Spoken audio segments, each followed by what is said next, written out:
চুন্নু সাহেব এর চেয়ে বড় বড় সাহেবদের সাথে আমার দেখা হয়েছে, তাও আমার চরিত্র বদলায় না। আমি আমার যে কাজ বিশ্বাস করে করি, সত্যতার সাথে করার চেষ্টা করি। যতদিন করবো ততদিন এমপি থাকবো। এটাকে আমার বাপের পোস্ট নাকি যে সারা জীবন থাকা লাগবে এখানে? আমার এলাকায় একটা, যদিও আমি এলাকা থেকে নির্বাচন করেছি, কিন্তু সারা দেশের মানুষ সোশ্যাল মিডিয়ার মাধ্যমে যারা আমাকে চিনেন আমার জন্য দোয়া করেছেন। তা আমার ইচ্ছা ছিল যে এমপি হইলে যেসব জিনিসগুলো আসলে প্রকাশ পাইলে জাতির ভালো হয়, দেশের ভালো হয়, এগুলো আমি প্রকাশ করব। আমি এরই ধারাবাহিকতায় আমি যে কাজটা করেছি, এটা হচ্ছে কি এমপি হওয়ার পর জননেত্রী শেখ হাসিনার যে সরকার, এই সরকার আমাকে যা যা দিয়েছেন আমি এগুলা প্রকাশ করেছি। আমি আগে নিজে আমি কখনো জানতাম না যে এমপিরা কত সম্মানী পান। আমি মনে করি এটা লুকানোর কিছু নাই, এটা বললে স্বচ্ছতা হয়। এটা আমি আমার বেতনের কথা বলেছি, আমি কত টাকা বরাদ্দ পেয়েছি। বরাদ্দ মানে হচ্ছে গিয়ে ওনারা বলছেন যে নগদ টাকা, আসলে বরাদ্দ তো এইটা চিন্তায় আসে কিভাবে যে এমপি নগদ টাকা পাবে। নগদ টাকার তো কোনো বিষয়ই না, আমরা তো ট্রাস্টি মাত্র, আমরা মানুষের সম্পদের ট্রাস্টি, আমাদেরকে মাধ্যমে বন্টন করা হবে। আমরা এই সম্পদের কোনো মালিকও না। ব্যাংকের যেভাবে ব্যাংক কর্মকর্তা যেভাবে আমার টাকা জমা নেন আবার আমার টাকা ফেরত দেন, কিন্তু ওনার হাত দিয়েই যায়, কিন্তু এই টাকার মালিক তো উনি না, উনি হচ্ছেন গিয়ে ট্রাস্টি। একই রকম আমি এমপি হিসাবে আমি ট্রাস্টি মনে করি। আর স্বচ্ছতার বিষয়ে আমি বলছি যে এত এত টাকা পেয়েছি। কিন্তু এইটা বিরোধী দলের চিফ হুইপ এই আমাদের এই চুন্নু সাহেব, মুজিবুল হক চুন্নু সাহেব, উনি স্পিকারের কাছে, আমাদের মাননীয় স্পিকারের কাছে উনি বিচার দিলেন। তো যেহেতু পয়েন্ট অফ অর্ডারে উনি বলেছেন, আমি উত্তর দেওয়ার সুযোগ পাই নাই। আমার প্রশ্ন হচ্ছে কি, উনি বিরোধিতা করবেন সরকারি দলের, কিন্তু উনি বিরোধিতা শুরু করছেন স্বতন্ত্র প্রার্থীর। এবং কি বিষয়ে বিরোধিতা, উনি তো আরো খুশি হওয়ার কথা যে আমরা আমাদের হিসাব দেওয়া শুরু করছি। আমার জানেন কালকে আমার এত দুঃখ হয়েছে তারাই করিমগঞ্জের মানুষের জন্য, যাদের কাছ থেকে উনি এমপি হয়ে আসছেন, যে এই তারাই করিমগঞ্জের মানুষের কি কোনো অধিকার নাই যে এই চুন্নু সাহেব এমপি হিসাবে কত টাকা বরাদ্দ পান এটা জানার? মানে ওনার বক্তব্য ছিল যে কোনোভাবে যেন আমি ফেসবুকে না জানাই যে কে কত টাকা পায়। আরে আপনি জানেন যে এইবার মাননীয় প্রধানমন্ত্রী জননেত্রী শেখ হাসিনা আমাদের সবাইকে শাড়ি দিয়েছেন এলাকায় বন্টন করার জন্য। এই শাড়ি কি আমি প্রধানমন্ত্রীর উপহার কি আমি বলবো না? মানে আমি কি এটা লুকাই রাখবো? লুকাই রেখে কি আমার কি এটাকে আমি বিক্রি করে দিব? তা আমি বুঝলাম না স্বচ্ছতার মধ্যে প্রবলেমটা কোথায়। আমি যদি স্বচ্ছ হইতে চাই, আমি যদি যে বরাদ্দ পাই এটা যদি আমি বলে দিতে চাই, বলি জনগণকে, তো এইখানের মধ্যে এমপি হিসাবে আমি অপরাধটা কি করলাম? আর আরেকটা জিনিস হচ্ছে গিয়ে, আমি বারবারই বলছি এমপি কিন্তু আমার পেশা না। আমার পেশা হচ্ছে গিয়ে বিং এ ব্যারিস্টার। আমি এখানে প্র্যাকটিস করি সুপ্রিম কোর্টের আইনজীবী হিসাবে। আর আমি কথা দিছি যে আমি এমপি হিসাবে একটা টাকা হারাম খাবো না, আমার রক্তের মধ্যে হারাম যাবে না। সুতরাং রাষ্ট্রের টাকা, জননেত্রী শেখ হাসিনার সরকারের টাকা, এটা যে টাকা আসবে এটা আমি সবার সামনে তুলে ধরবো।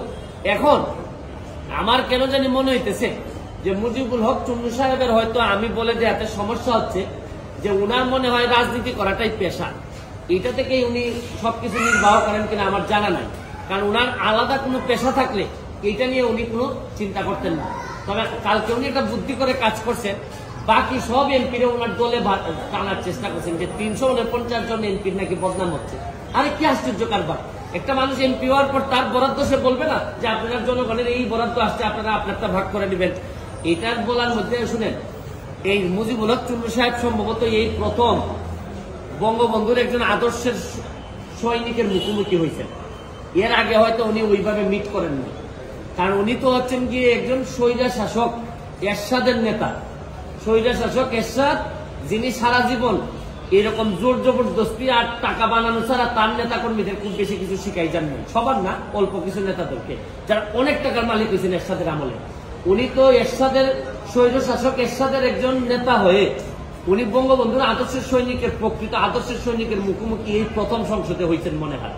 এর আগে হয়তো তীব্রভাবে কারো মুখোমুখি হন নাই। এই জন্য উনার একটা গাত্রদাহ। আর এত গাত্রদাহ কিসে? আরে ভাই আমার টাকা এটা। আর আরেকটা বিষয়, আমি যে আমার এলাকায় বলছি যে আমি 29 কোটি টাকা পাইছি বরাদ্দ, আমি কি কোনো কথা মিথ্যা বলছি? মিথ্যা বললে উনি আমার বিরুদ্ধে ব্যবস্থা নেই। আমি বলতে পারবো না, মানে আমি বরাদ্দ পাইছি এটা আমি বলতে পারবো না আমার এলাকায়, মানে কি আমি কি চুরি করতে চাই? মানে বিষয়টা যদি হইতো যে আমি এই টাকা পাই নাই, আমার 25 কোটি টাকা দেওয়া হয়েছে রাস্তা বানানোর জন্য, এটা আমার বরাদ্দ, আমি বলে দিব কোথায় কোথায় রাস্তা হবে। আমাকে দেওয়া হয়েছে মসজিদ মন্দিরে টাকা দেওয়ার জন্য 2 কোটি, এটা আমার বরাদ্দ, আমার নামে আসবে, আমি এগুলা দিয়ে দিব। কোথায় কোথায় বরাদ্দ টিআর কাবিকে আসছে আমার নামে, আমি দিব, কোথায় কোথায় বরাদ্দ দিয়ে দিব। আমার শুধু নিশ্চিত করতে হবে এই টাকাটা যেন আমি এবং আমার পরিবার খেয়ে না ফেলে, বা আমার লোকজন যেন খেয়ে না ফেলে। এইটার মধ্যে লুকালুকের কিছু আছে বলে আমার মনে হয়। আচ্ছা, আপনি কি এখন তাহলে এই যে সমস্ত ফেসবুকে দিতেন বরাদ্দ বিষয়গুলো এটা তাহলে দিতেই থাকবেন? এটা ওই যে ওই আপনার সুন্নু সাহেব, আমি আপনার একটা কথা বলি, এর চেয়ে বড় বড় সাহেবদের সাথে আমার দেখা হয়েছে, তাও আমার চরিত্র বদলায় না। আমি আমার যে কাজ বিশ্বাস করে করি, সত্যতার সাথে করার চেষ্টা করি, যতদিন করবো ততদিন এমপি থাকবো। এটাকে আমার বাপের পোস্ট নাকি যে সারা জীবন থাকা লাগবে এখানে? আমার যদি যোগ্যতা না থাকে, আমার চেয়ে ভালো লোক যদি আসে এমপি হবে। কিন্তু আমি যতদিন আছি ততদিন যেটা সাধারণ মানুষের, আমি চুন্নু সাহেবের কথা আমি এমপি হইনি, আমি এমপি হয়েছি আমার 7 লাখ মানুষের ভোটে এবং দোয়া এমপি হয়েছি এবং ল্যান্ডস্লাইড ভিক্টরি হয়েছে আমার। আমি আমার জনগণকে খুশি করার জন্য যা করব তাই করব, আমি এর বাইরে কোনোদিন যাওয়ার প্রশ্নই আসে না। এটা তো শুনেন। আচ্ছা, আপনাকে তো বলছে স্পিকারের কাছে বলেছে যে উনি যেন আপনাকে ডেকে বলেন, যদি স্পিকার আপনাকে ডাকে তাহলে আপনার অবস্থান কি হবে? অবস্থান পরিষ্কার। আমি আমার যে বক্তব্য আপনাদের সামনে দিলাম, এই বক্তব্য আমার মাননীয় স্পিকারের সামনে দিব। সেই এখানের মধ্যে আলাদা হওয়ার কোনো সুযোগ নাই। তবে আমার বিশ্বাস এই যে এই মুজিবুল হক চুন্নু সাহেবের যে ব্রেইন আর যে অবস্থা, তার ব্যাপারে আমি যা শুনি তাতে আমার বিশ্বাস মাননীয় স্পিকারও জানেন তার অবস্থাটা কি। যে তারে সে দল বক্তব্য দেয়, আমি বুঝতেই পারি না কি বিরোধী দলের লোক বক্তব্য দিচ্ছে নাকি না সরকারি দল বক্তব্য দিচ্ছে। মানে এমন ভাবে সরকারের মধ্যে ঢুকে আছে এই ভদ্রলোকের বিরোধী। আরে ভাই, সবসময় সরকারি দলের সাপোর্ট করার জন্য তো মাঝে মধ্যে বিরোধিতা করতে হয়।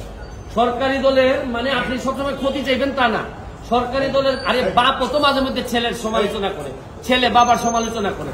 আমার তো মনে হয় যে এই চুন্নু সাহেবরা এমন ভাবে ভিতরে ঢুকছেন, এরা তাদের সব ক্ষমতা সম্পর্কে কিছু জানেও না, বুঝেও না। কেন যে বিরোধী দল হয়েছে আল্লাহ মাহবুদ জানে। আর এরাও 11 জন, আর আমরা স্বতন্ত্র আছি 62 জন।